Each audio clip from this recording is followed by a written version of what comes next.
I didn't think solo camping for two would become such a messy ordeal. I mean, this was in the past, so it makes sense. Keen was young, so was Kana. They're both young. They're a young couple. And they both had polar opposite interests. She was into Broadway and all these shows, being in the lights, being in the crowds, being in the, you know, things like this. Meanwhile, Geen was more of a lone wolf.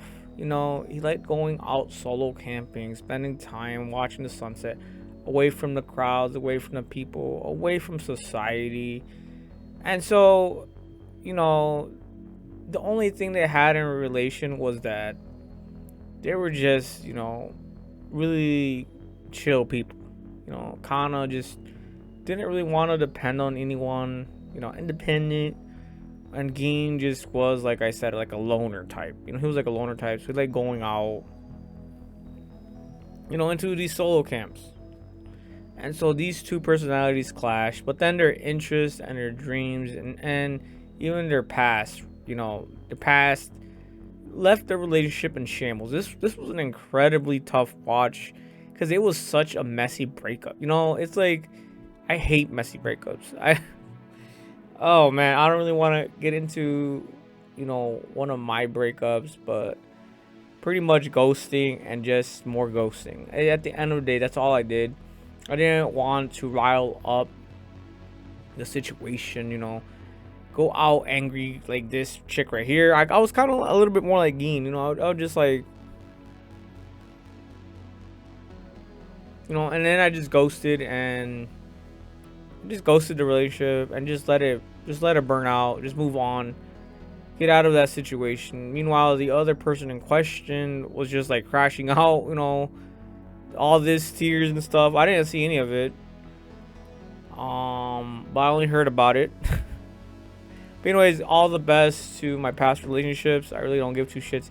Like this is the problem with being friends with your exes. It's in my rule book that you don't stay friends with your exes. It's just terrible. You know what I'm saying? It just brings up, in my opinion, I had more good times than bad. But at the same time, why would you want those bad times to just crawl up again? You know what I'm saying? So it's better just to move on, move forward, find someone else. Geen is just better off just spending time with Shizuko at this point and just forget about Kana, Like, it's great that towards the end of this, flashback, and this is a flashback when they were younger, he does realize that he just needs to apologize and just get over with it. And it's just stupid because he's an old ass dude now. It's like, bruh, they just had a reunion, prior to this flashback. And it's like, bro, you could have just aired out your laundry there and be like, look, we're young, we're dumb, got different things going on. Yeah, I didn't give two shits about your Broadway stuff. And yeah, I was just a little, off put about your dreams. And I didn't really want to talk about mine. Long story short, like, being an adult, Geen, like, here obviously he was like, damn, I just realized what a beta I was. And goes to see Shizuka at the airport for one last round of just apologizing and letting bygones be bygones. If they're still friends, fine. They can get along with it. And it's great that Kana knows that Shizuka actually likes Geen. And so Shizuka can just, happily just fucking leave Geen alone to his devices with Shizuka. And just go on with your Broadway shit. Find yourself an American. Find yourself another relationship. Just move on. Have babies.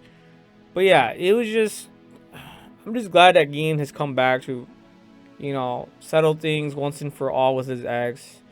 Stop being a little bitch beta and just apologize, because they're still friends.